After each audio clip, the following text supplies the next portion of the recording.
டேய் அது பாத்ரூம் கழுவுற பிரஷ்டா, அதை வச்சுட்டு என்ன பண்ற? எனக்கு திங்க ஏதாவது கொடு, அப்பதான் விடுவேன் அதை. நானே சிங்கிளா சுத்திக்கிட்டு இருக்கேன், உங்களுக்கு லவ் கேக்குது. இருக்கிறதெல்லாம் நம்ம ஆளுங்க தான், ஆனா ஒளிஞ்சிருக்க லட்சணம் அப்படி, நீங்களே பாருங்க.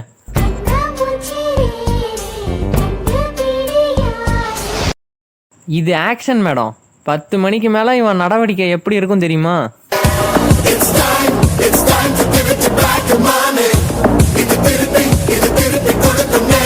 டேய் தேவையில்லாம என்ன தொடாத, உன் மேல செம கோவத்துல இருக்கான், ஓடி போயிடு.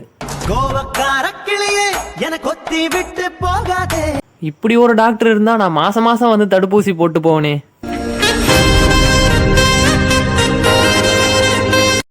யோ நைனா நெல்லியா, உன் கூட நானும் வரேன். டேய் நான் உங்க அப்பா இல்லடா. யோ 2 பேரும் பார்க்க ஒரே கலர்ல இருக்கோம். எம்மா கோதாவரி, நம்ம பசங்களுக்கு லைட்டா ஒரு சாம்பிளா காட்டுமா?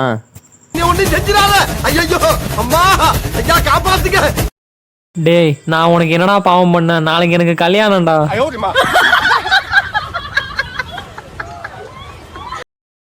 ஏக்கோ ஏக்கா என்னைய அப்படி குறுகுறுன்னு பாக்குற? ஒரு பையன் அழகா இருந்துடக்கூடாதே உங்களுக்கு?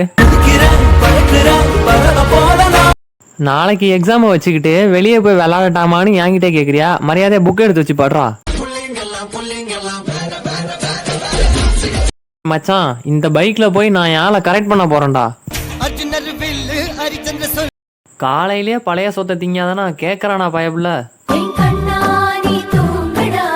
இன்னைக்கு என்டர்டைன்மெண்ட்டுக்கு ஒருத்தவன் கிடைச்சிட்டான்டா, அவனை விட்டுறாதீங்க, ரவுண்ட் அப் பண்ணுங்க.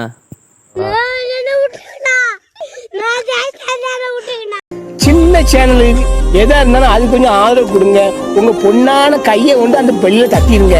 அவங்களுக்கு சப்ஸ்கிரைபர் 5-10 ஏறுனா அவங்க மனசு சந்தோஷப்படும்.